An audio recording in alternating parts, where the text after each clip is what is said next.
李婉华，大家还记得不？她曾经是 TVB 当家花旦，如今的生活恐怕让不少人唏嘘不已。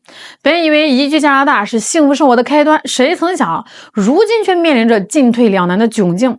近日啊，她在直播间中向粉丝们倾诉衷肠，言语间充满了对现状的无奈和对未来的担忧，让人不禁感叹啊，当初的选择真的对了吗？她在直播中说啊，现在的年轻人读完书连工作都找不到，这加拿大到底怎么了呀？难道我儿子以后就要在便利店打工，一直打到30岁吗？这话一出来啊，网上直接就炸锅了呀！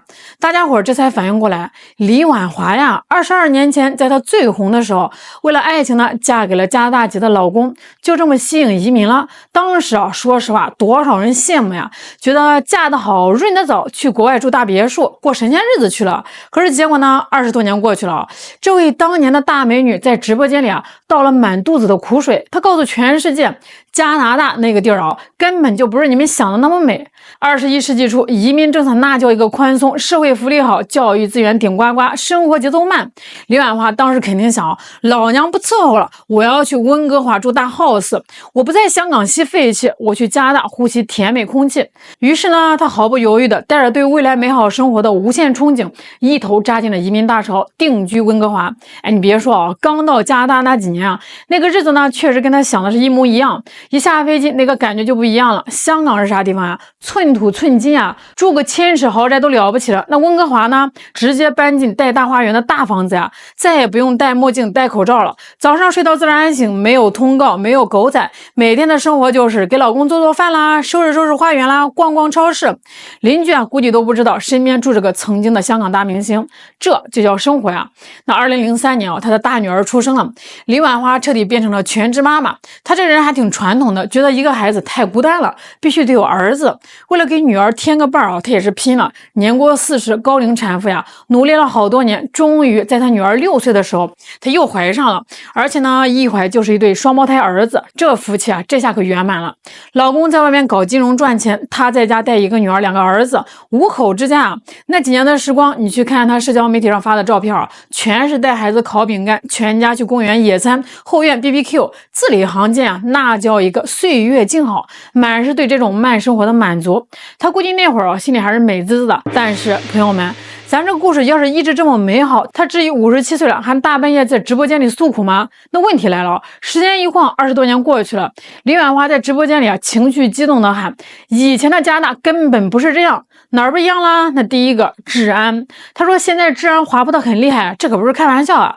他说现在的温哥华街上的流浪人员啊，比10年前多了不知道多少。他一个女的晚上根本不敢一个人出门，就算是开车出去啊，在这个停车场也得不停的左顾右盼，生怕从哪儿窜出个人来。哎，你想想啊，这个反差有多大？一个大明星啊，以前在香港出门是怕这个狗仔队偷拍，那现在在温哥华出门啊，是怕这个流浪汉抢，这个安全感啪没了呀。这第二个呢，经济，这才是最要命的啊。他说物价涨得飞起啊，涨得太离谱了。他举了个例子啊，咱就说这个排骨，1磅排骨5年前7块加币，现在呢12块加币，涨了快1倍。行，物价涨了可以啊，那你工资也得跟着涨啊。李婉华说了，工资没跟上，尤其是年轻人的薪水涨不动啊。他为啥崩溃啊？就是为他那俩双胞胎儿子，儿子们马上就要上大学了，这辛辛苦苦花大价钱在这个加拿大读完大学，那毕业了咋办？他那一嗓子，难道要在便利店打工到30岁吗？就是这么来的，这不是他瞎说啊！当地有统计数据，15岁到24岁的青年失业率长期在9%左右徘徊，这啥概念啊？10个孩子里差不多就有1个毕业就等于失业。那就算你牛，你是名牌大学毕业，多伦多大学 UBC， 你想找个专业对口的工作，对不起啊，平均你得等3到6个月，这还是平均，等个1年半载的也是大有人在啊。那花了这么多钱，读了这么多书，最后去711便利店收银，去星巴克做咖啡，这放哪个当爹妈身上谁不崩溃啊？但要我说啊，朋友们，这经济问题、治安问题啊，还都是其次啊，大环境不好哪儿都难呀。最让李婉华扎心的是另外一件事，是文化断层。说白了，他觉得他的根儿快断了。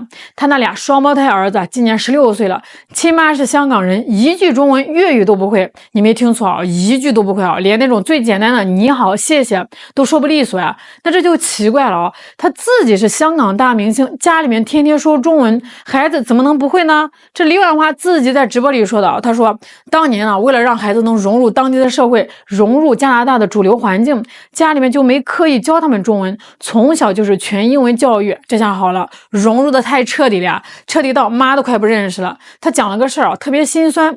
有一次呢，他心血来潮想教儿子说句粤语，他儿子一脸茫然的看着他，用英语问：妈，你说的是啥玩意儿啊？李婉华说，那一刻他心里咯噔一下，这种感觉比这个物价上涨，比找不到工作还让他难受。钱没了可以再挣，这文化这根儿没了，可咋整啊？这就是他跟大女儿形成了鲜明对比。他大女儿今年是22岁，粤语说的溜得很呀。为啥呢？估计是生老大的时候啊，他当年刚移民，心里那股香港劲儿还足，抓得紧。那等到生那2个小子的时候呢，他自己快40岁了，估计也懒得管了，就快乐教育了。最后让他破防的是去年。他带俩双胞胎儿子回香港探亲，一家人高高兴兴进了茶餐厅，菜单拿上来啊，他的儿子拿着那个菜单，一脸懵，就这么瞪着眼睛看，这写的啥呀？这个是啥呀？连点个菜都得李婉华在旁边当翻译，一个一个的指给他。李婉华说啊，就那一刻啊，他这心里咯噔一下，那个感觉比什么都难受。他亲手把他儿子跟故土跟咱这个根啊给切断了。你以为光是孩子的问题吗？不，他自己也一样啊。他在加拿大住了多久？22年。咱们想啊，22年那个石头都该捂热了吧？那必须是本地人了吧？他自己说啊，根本不是。他到现在啊，都觉得自己像个外人。他举了个例子，就是说去这个超市买东西，结账的时候跟这个收银员聊天，他那个口音肯定还是带着点香港味儿的嘛，改不掉啊。那收银员一听他这个口音啊，马上就换了一种态度，就是那种特殊对待，那种你不是我们这儿的那种感觉。他说他也想融入啊，也去参加什么社区活动啦、邻居聚会啥的。结果呢，人家一帮老外在那儿聊得热火朝天，他往那儿一站啊，插不上话，融不进去，就感觉自己跟那个环境啊隔着一层玻璃，他就觉得自己像个外人，永远都是。他说这种感觉啊，这种不被当成自己人的孤独感，这种没根儿的漂泊感啊，比没钱的压力啊还让他难受。他说钱不够呢，可以去赚，可是这种心里没着没落的感觉，你上哪儿补去啊？他现在后悔了，他想让儿子们回香港读大学，毕竟香港现在发展也挺好的，机会多。可是咋回呢？儿子们在加拿大正准备备考雅思，英语没问题，杠杠的呀。可是香港的大学，你考港大、考中大，你得考中文呀。他儿子这中文水平，别说考试了，看个菜单都费劲啊。这就叫自己当年挖的坑，现在含着泪也得跳啊。这是他移民20多年啊最后悔的一件事儿。那现在咋办呢？李婉华想回流了，想回香港了。他说这几年啊，每次回香港探亲，看到这个熟悉的街道，哎呦喂，越来越繁华，高楼大厦越盖越漂亮。再想想温哥华呢，好山好水好无聊，还有那高物价破治安，这乡愁啊一下就上来了。可是他真要考虑回流的时候啊，才发现自己卡在中间了。他自己说了4个字儿：进退两难。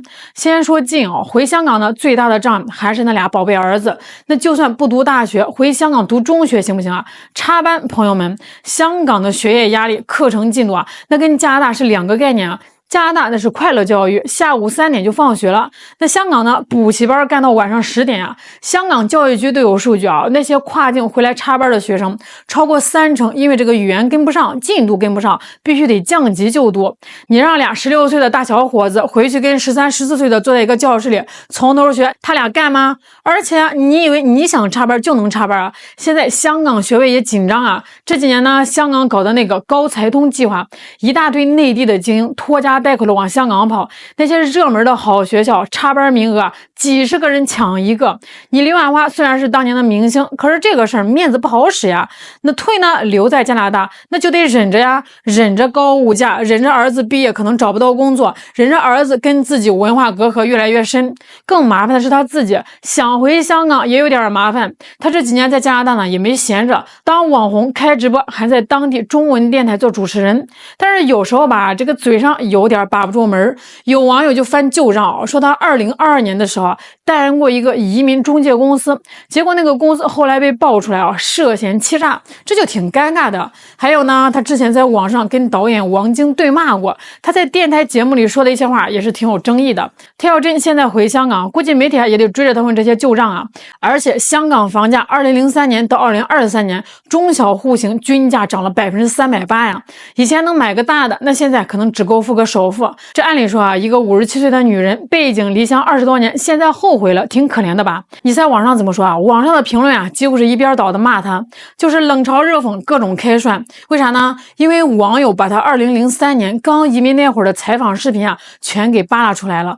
那会儿他对着镜头那叫一个得意，加拿大这个地方太好了，空气好，福利好。这下好了，老视频跟新直播摆在一块儿看，网友们能放过他吗？那当然了，也有网友态度比较温和，他们说，也能理解毕竟57岁了，人到中年了，眼看孩子长大了，没啥出路，自己又没有归属感，后悔也正常啊。所以朋友们，李婉华这个事儿真不是他一个人矫情，这是代表了整整一代移民的缩影。有这个社会学教授就说了第一代移民往往是最惨的，就卡在中间了，一边是自己对故乡的认同感，一边是下一代子女教育的困境。以前呢是挤破了头想出去，现在呢风向变了国内发展好了，这股回流潮越来越猛。有数据说2024年加拿大华人回流的比例涨到了18%，可是回来就好吗？内地的就业市场咱都懂一个字儿卷。智联招聘的数据说海归回国求职平均得5个多月才能找到工作。所以呢，李婉华在直播里最后说的那句话我听着也挺心酸的。他说我们这一代人就像悬在半空中，上不上下不下，想回故乡，故乡已经不是你记忆里的故乡了，想留他乡，他乡也不是你当初以为的那个天堂了。22年前他为了追求更好的生活远走高飞，22年后他却在温哥华的深夜为儿子的前途纠结着回不回的问题。这选择真没有绝对的对错，但是每一步呢都得自己想清楚代价，毕竟人生没有回头路。好啦，今天咱们就聊到这儿啦，我是小懒，我们下期再见。